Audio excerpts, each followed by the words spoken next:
News 18ನಲ್ಲಿ mega exit poll. News 18 ನಡೆಸಿರುವಂತಹ mega exit poll ಇದು. ಕೆಲವೇ ಕ್ಷಣಗಳಲ್ಲಿ ಮತಮಿಡಿತ ಪ್ರಕಟ ಆಗುತ್ತೆ. ಕರ್ನಾಟಕದಲ್ಲಿ ಯಾರು ಗೆದ್ದು ಬೀಗ್ತಾರೆ ಅನ್ನೋದನ್ನು ಕೂಡ ನಿಮಗೆ ತೋರಿಸ್ತೀವಿ.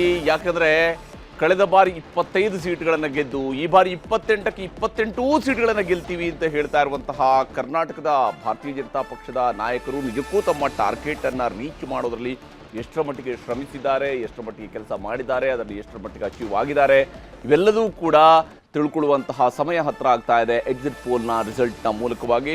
ಖಂಡಿತವಾಗ್ಲೂ ಕೂಡ ಎಕ್ಸಾಕ್ಟ್ ಪೋಲ್ ರಿಸಲ್ಟ್ನ ವರೆಗೂ ಕೂಡ ನಾವು ಕಾಯಲೇಬೇಕಾಗುತ್ತೆ, ನಿಜಕ್ಕೂ ಮತದಾರರು ಏನು ಮಾಡಿದ್ದಾರೆ ಅಂತ. ಅದೇ ಎಕ್ಸಿಟ್ ಪೋಲ್ ಅನ್ನುವಂಥದ್ದು ಯಾವತ್ತೂ ಒಂದು ಯಾವ ಕಡೆಗೆ ಗಾಳಿ ಬೀಸ್ತಾ ಇದೆ ಅನ್ನೋದನ್ನು ಸೂಚಿಸುವಂತಹ ಒಂದು ಪ್ರಯತ್ನ ಅಷ್ಟೇ, ಅದನ್ನು ತಿಳ್ಕೊಳ್ಳುವಂತಹ ಪ್ರಯತ್ನ ಅಷ್ಟೇ ಆಗಿರುತ್ತೆ. ಅದೇ ಪ್ರಕಾರವಾಗಿಯೇ ನಾವು ಇದನ್ನು ಎಕ್ಸಿಟ್ ಪೋಲ್ ರಿಸಲ್ಟ್ಗಳನ್ನು ಕೂಡ ನೋಡಬೇಕಾಗುತ್ತೆ. ಕರ್ನಾಟಕದಲ್ಲಿ ಯಾರು ಈ ಬಾರಿ ಗೆದ್ದು ಬೀಗ್ತಾರೆ, ಯಾರಿಗೆ ಈ ಬಾರಿ ಮತದಾರ ಒಲವನ್ನು ತೋರಿಸಿದ್ದಾರೆ.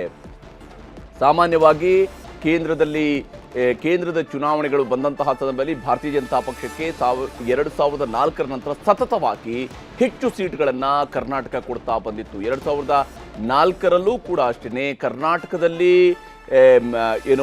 ಫ್ರ್ಯಾಕ್ಚರ್ಡ್ ಮ್ಯಾಂಡೇಟ್ ಬಂದಿದ್ರೂ ಕೂಡ ಸಂದರ್ಭದಲ್ಲಿ ಅತಂತ್ರ ವಿಧಾನಸಭೆ ನಿರ್ಮಾಣ ಆದರೂ ಕೂಡ ಜೊತೆಗೇ ನಡೆದಂತಹ ಲೋಕಸಭೆ ಚುನಾವಣೆಯಲ್ಲಿ ಮತದಾರ ಬಿಜೆಪಿಯ ಕಡೆಗೆ ಹೆಚ್ಚು ಒಲವನ್ನು ತೋರಿಸಿದ್ದು ಕೂಡ ಇತ್ತು. ಎಸ್, ನಾವು ಚರ್ಚೆಯನ್ನು ಮುಂದುವರಿಸೋಣ. ನಮ್ಮ ಜೊತೆಗೆ ಆಪ್ನ ವಕ್ತಾರರಾಗಿರುವಂತಹ ರವಿಚಂದ್ರ ಜಾಯ್ನ್ ಆಗಿದ್ದಾರೆ. ರವಿಚಂದ್ರ ಅವರೇ, ತಮ್ಮ ಪ್ರಕಾರ ಇಂಡಿಯಾ ಕೂಟ ಎಷ್ಟರ ಮಟ್ಟಿಗೆ ಈ ಬಾರಿ ತನ್ನ ಗುರಿಯನ್ನು ಸಾಧಿಸುವಲ್ಲಿ ಯಶಸ್ವಿಯಾಗಿದೆ, ವಿಶೇಷವಾಗಿ ದೆಹಲಿ ಪಂಜಾಬ್ ವಿಚಾರಕ್ಕೆ ಬಂದಾಗ? ಯಾಕಂದರೆ ಅದು ಆಪ್ ಬಹಳ ದೊಡ್ಡ ಮಟ್ಟದಲ್ಲಿ ಕಂಟೆಸ್ಟ್ ಮಾಡಿರುವಂಥದ್ದು.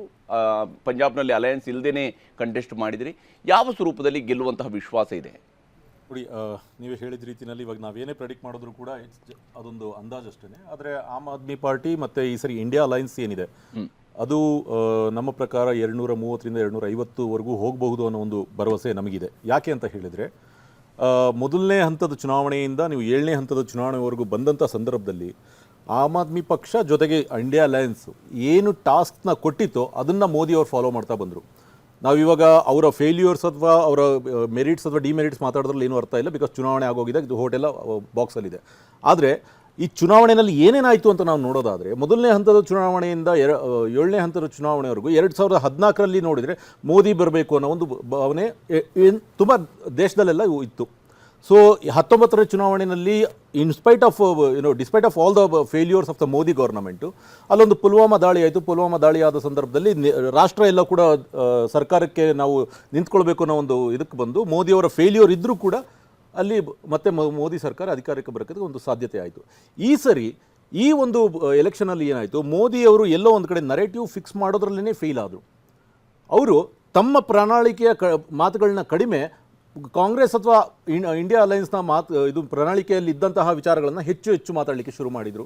ಅದು ಏನಾಯಿತು ಅಂತ ಹೇಳಿದ್ರೆ, ಆಮ್ ಆದ್ಮಿ ಪಕ್ಷ ಮತ್ತು ಇಂಡಿಯಾ ಅಲೈನ್ಸ್ನ ಎಲ್ಲ ಒಕ್ಕೂಟಗಳು ಅದನ್ನು ಕನ್ನಡಿಗರ ನೆಚ್ಚಿನ ನ್ಯೂಸ್ 18 ಕನ್ನಡ ಈಗ ವಾಟ್ಸ್ಆಪ್ನಲ್ಲೂ ಲಭ್ಯ. ಕರ್ನಾಟಕ, ದೇಶ ವಿದೇಶಗಳ 360 ಡಿಗ್ರಿ ಸುದ್ದಿಯ ವಿವರಗಳನ್ನ ನಿಮ್ಮ ಕೈ ಬೆಳುಗಳಲ್ಲೇ ಪಡಿಲಿಕ್ಕೆ ಈ QR ಕೋಡ್ ಅನ್ನ ಸ್ಕ್ಯಾನ್ ಮಾಡಿ, ನಮ್ಮ ಚಾನಲ್ ಫಾಲೋ ಮಾಡಿ, ನೋಟಿಫಿಕೇಶನ್ ಆನ್ ಮಾಡಿ.